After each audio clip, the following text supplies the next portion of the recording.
similarities and some differences. Joel, your thoughts?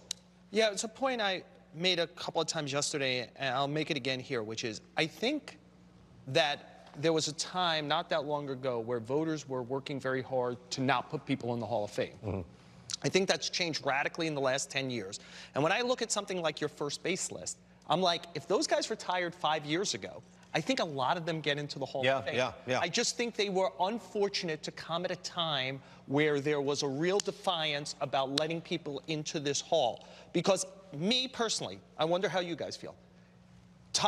If you could throw up the first base list again, like thinking about if you were drafting an order, who would you take? Where would Todd Helton fit if you said, I'm going to take the 10 best years of all of these guys? Like, would you take him ahead of Mattingly?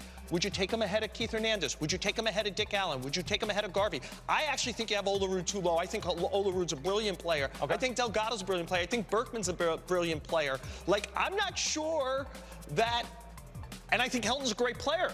I'm not sure I'd put Helton in my top 5 compared to like these guys. And I think these guys unfortunately ended their career at the wrong time to get into this hall. Well, but also you had the guys with crazy steroid numbers, and some of these numbers didn't look so great anymore. You zap them out, the steroid guys, right? I would choose not to honor them. So yes, I'm not. I'm keeping them off. Right. Others, I think Bob Costas had Shoeless Joe in there. Like, I'm like, Bob, come on, give it up on Shoeless Joe. All right, what do you?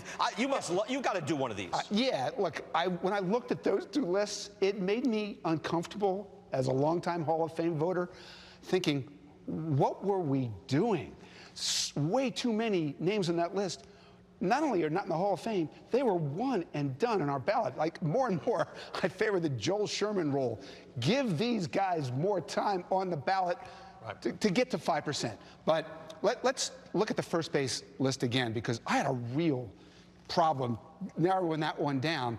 I finally went with my sentimental choice, which would be Dick Allen. And I had a little time as a voter when Dick Allen was on the ballot, and I never voted for him once. But now that we're into rate stats and big peaks, oh my God, he has a 156 career OPS plus, BK.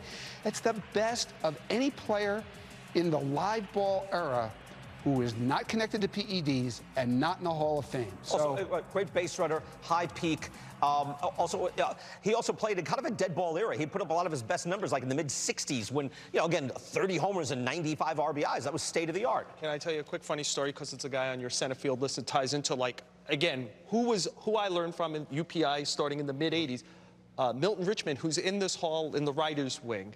Al Oliver was a friend of his who you had 10th on your list. Yep. And Al Oliver went up to him and said, Milton, how do I get to Cooperstown? And Milton looked him in the eye and said, try Route 9. Nice.